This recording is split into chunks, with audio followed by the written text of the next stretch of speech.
जी अस्सलाम वालेकुम viewers, this is Mian Imran Khalid, advocate CEO Mian tax associates. नाजरीन, आज का जो हमारा मौजू गुफ्तगू है वो है फाइलर होने के क्या क्या फ़ायदे हैं और नॉन फाइलर के लिए कौन कौन से नुकसानात हैं। सबसे पहले हम बात करेंगे कि अगर हम कोई भी इमूवेबल प्रॉपर्टी खरीदते हैं तो उस पे हमें क्या फ़ायदे हैं फाइलर होने के। हम बात करेंगे अगर प्रॉपर्टी आपकी जो है उसकी वैल्यू 5 करोड़ तक है तो आपको फाइलर होने की सूरत में 3% टैक्स अदा करना होगा। अगर आप लेट फाइलर हैं, आपने इनकम टैक्स रिटर्न लेट जमा करवाई है तो आपको 6% पे करना होगा। अगर आप नॉन फाइलर हैं तो आपको 12% पे करना होगा। इसी तरह अगर प्रॉपर्टी की जो कीमत है वो 5 करोड़ से 10 करोड़ के दरमियान है तो उस सूरत में आपको जो प्रॉपर्टी पे टैक्स देना होगा ट्रांसफर पे,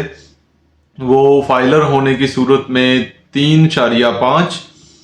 लेट फाइलर की सूरत में 7% और जो बंदा फाइलर नहीं है, नॉन फाइलर है, उसके लिए 16%। अगर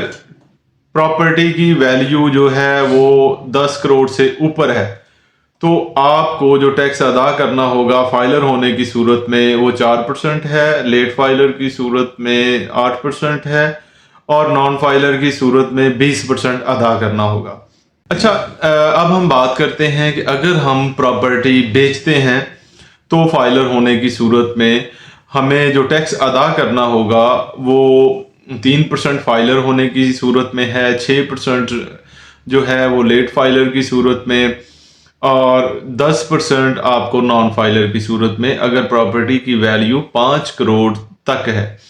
अगर 5 से 10 करोड़ तक है तो आपको जो टैक्स अदा करना होगा वो 3.5% फाइलर के लिए, लेट फाइलर के लिए 7% और 10% नॉन फाइलर के लिए। इसी तरह अगर प्रॉपर्टी की जो वैल्यू है वो अगर 10 करोड़ एक्सीड करती है तो आपको जो टैक्स पे करना होगा वो 4% फाइलर के लिए, लेट फाइलर के लिए 8% और नॉन फाइलर के लिए 10%।